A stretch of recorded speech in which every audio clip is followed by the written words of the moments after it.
સુરત શહેરમાં આજે વહેલી સવારે સુરત પોલીસ કમિશનર સાથે તમામ પોલીસ અધિકારીઓ સાથે ધ્વજવંદન કરીને ભવ્ય રીતે 15મી ઓગસ્ટની ઉજવણી કરી। આજે 15મી August Athwa Lines police parade ground ખાતે સુરત શહેરમાં 15મી ઓગસ્ટની ભવ્ય ઉજવણી કરવામાં આવી। આઝાદીના અમૃત મહોત્સવ અંતર્ગત આયોજિત આ કાર્યક્રમમાં સુરત શહેરના પોલીસ કમિશનર અનુપમસિંહ ગેહલોત મુખ્ય અતિથિ તરીકે ઉપસ્થિત રહ્યા અને ધ્વજવંદન કર્યું હતું। આ પ્રસંગે પરેડ અને સાંસ્કૃતિક કાર્યક્રમોનું આયોજન કરવામાં આવ્યું, જેમાં પોલીસ અધિકારીઓ, કર્મચારીઓ અને શહેરના તમામ નાગરિકો મોટી સંખ્યામાં ભાગ લીધો। કાર્યક્રમને સંબોધતા પોલીસ કમિશનર અનુપમસિંહ ગેહલોતે પોલીસની વર્ષ દરમિયાનની કામગીરીની પ્રશંસા કરી। તેમણે જણાવ્યું કે ગુનાઓ ડિટેક્ટ કરવામાં સુરત પોલીસ સતત અગ્રેસર રહે છે। તેમણે રાષ્ટ્રપતિ તરફથી સન્માનિત થયેલા ગુજરાતના 21 પોલીસ કર્મચારીઓમાંથી 6 સુરતના હોવાનો ઉલ્લેખ કરીને ગૌરવ વ્યક્ત કર્યો। કમિશનરે ટ્રાફિક સમસ્યા અંગે ખાસ વાત કરી। તેમણે કહ્યું કે ગયા વર્ષે 15 ઓગસ્ટના રોજ ટ્રાફિક સમસ્યા પર ચર્ચા થઈ હતી અને ત્યારબાદ હેલ્મેટ અને ટ્રાફિક નિયમોનું પાલન કરાવવા માટે ઝુંબેશ શરૂ કરવામાં આવી હતી। આ ઝુંબેશમાં સુરતની જનતાનું સમર્થન મળ્યું છે, જેના પરિણામે હેડ ઇન્જરીના કેસોમાં 30%નો ઘટાડો થયો છે અને જીવલેણ અકસ્માતોની સંખ્યા પણ ઘટી છે। આ આંકડા સુરતની જનતાની જાગૃતિ અને સહકારને આભારી છે।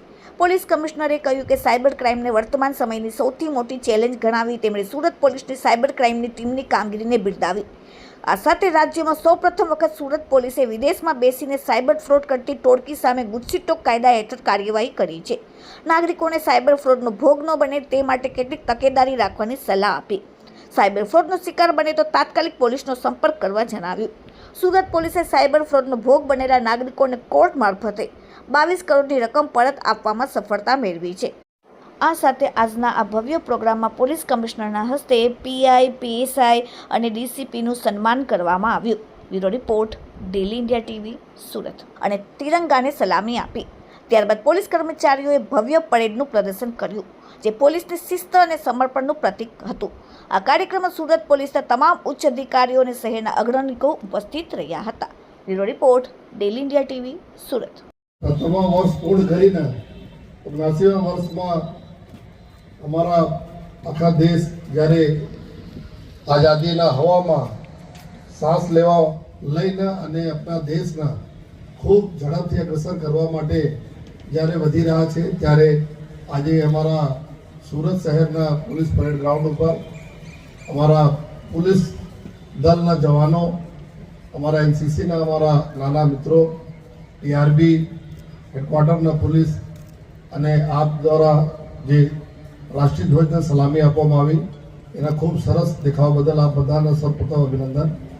અહીંયા પરેડ ગ્રાઉન્ડ में हमारे पधारेला तमाम हमारा पुलिस परिवाરના परिवारजनों, हमारा अधिकारी मित्रों, हमारा सूरत शहરના प्रजाजनों, हमारा મીડિયાના મિત્રો, આજે અમે લોકોને બધાને ગૌરવ થાય છે। આ ગૌરવ આ બધા લોકો જોયા કે જે રીતે અત્યારે ઓપરેશન સિંદૂર થયા અને ઓપરેશન સિંદૂરમાં અમારી ભારતીય સેનાએ જે રીતે દુશ્મન દેશને જવાબ આપ્યા અને જે તે વખતે આ બહુ મોટી એક જવાબદારી પોલીસ ઉપર હતી કે એના આંતરિક સુરક્ષા બી ખૂબ સારી રાખે।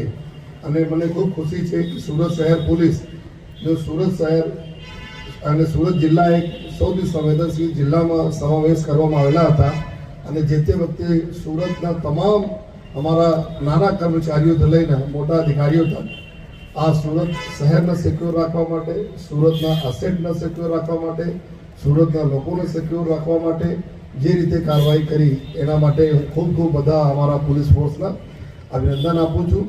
અને સાથોસાથ અમે જે તે વખતે જેટલા બી સહકારની જરૂરત હતી આપણી પ્રજા તરફથી, અમારા જો નગરજનો ખૂબ જ સહકાર, ચાહે બ્લેકઆઉટનો સમય હોય યા બીજા અમારા જેટલા ડ્રીલો કરવામાં આવી, આમાં ખૂબ જ સહકાર કરી, એના માટે બી હું ખૂબ આભારી છું પોલીસ સુરત શહેર પોલીસ તરફથી। જોઈએ સુરત શહેર પોલીસ આ જ રીતે આપણા આંતરિક સુરક્ષાને મજબૂત કરવા માટે અગર છેલ્લા 1 વર્ષમાં અમે જોઈએ તો ખૂબ જ સરાહનીય કામગીરી કરી છે।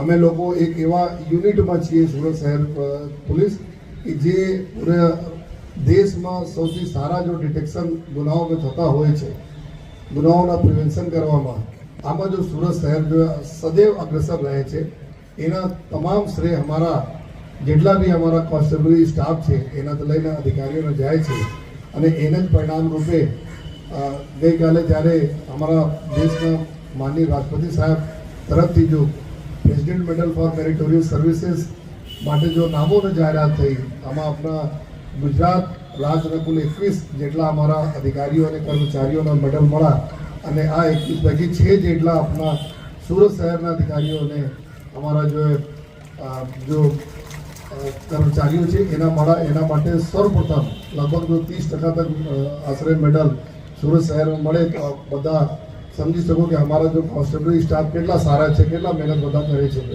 અને અધિકારીઓના માર્ગદર્શન કેવા રહે છે એનાથી ફલિત થાય છે. તો સર્વપ્રથમ તમામ રાષ્ટ્રીય સ્તરના મેડલ વિજેતા અધિકારીઓને અને કર્મચારીઓને ખૂબ ખૂબ અભિનંદન આપું છું.